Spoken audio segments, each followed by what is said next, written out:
Hey, Char friends, welcome back. So, what we're doing here is a confirmation video, and this one's a little sobering.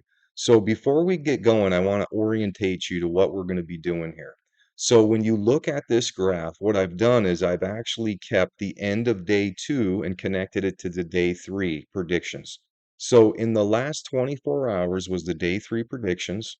And we were specifically talking about this moment right here. I said, hey, if things are going to go down at the social level, if we're going to see some larger social events, they're going to be right here at this peak or around this peak because this is the strongest polarity flip during this 6.5 days. Okay.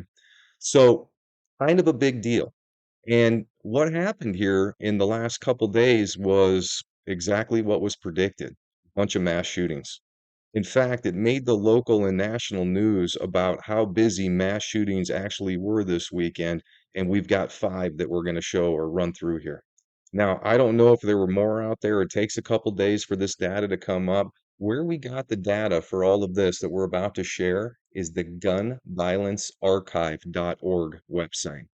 And what they do is they literally list every incident that has to do with a gun, whether it shoots one person or multiple people. You can go to their website and see the areas and the times, and that's where this data was located from. Okay. All right. So we're going to move on here now. We're going to start with the first mass shooting. This one actually happened in Rochester Hills, Michigan. And in this incident, there were 9 people injured. So what happened is this individual has some mental health issues. And you can understand that if people are bipolar or have trouble and are having mental health issues, these polarity moments are really going to agitate them. Okay. And that's why it's so predictable. So you're going to see that the people that are already struggling with emotions and their mental rhythms, when these times come, it's going to be even more likely that they're going to get agitated and possibly do things they're going to later regret. Now, we can see that this incident happened when it happened at 5 p.m. in the evening. We're hitting a peak both in the third person perspective and this combined peak.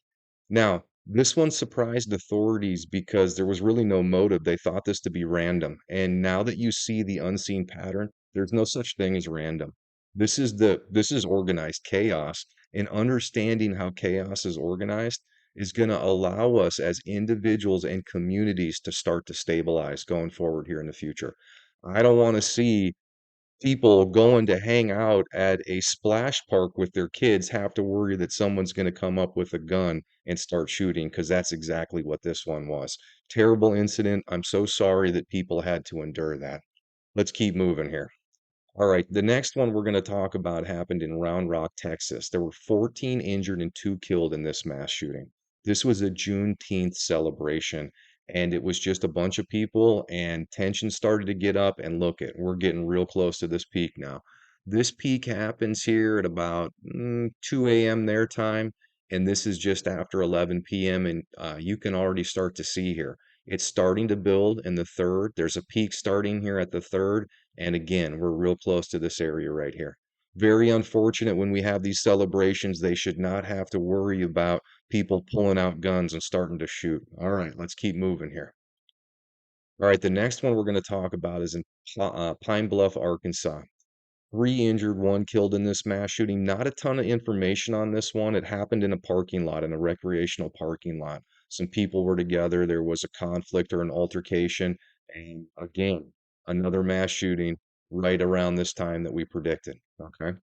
All right, let's keep going here. This is Methuen. I think I said that right, Massachusetts. So this was a bunch of young people that decided to get together, kind of short notice in a parking lot, and started hanging out, listening to some music, and turned into a mass shooting. Someone pulled out a gun. 7 people shot with the gun. One person, the other person was injured running away. So technically, 7 injured by gunfire and one injured because they were trying to get out of there and fell down and hurt themselves. Again, right at this point, we're coming right into that peak moment within hours of it. All right, let's keep moving here. All right, so this is the last one we're going to talk about, and this is a South Bend, Indiana. So 4 people injured in a mass shooting. This happened at a gas station, and they're still trying to figure out the motive to this one. But this one, again, Now, just on the other side of that peak, this one's probably the closest to all of them as far as being dead in the middle of it. But again, very powerful when these transitions are happening. This is why it's so important that we make as many people aware of this as possible, because you can see we can immediately start to pull back on the amount of tragedy just by spreading this awareness. All right. Look forward to seeing you guys in the next video. Talk to you then.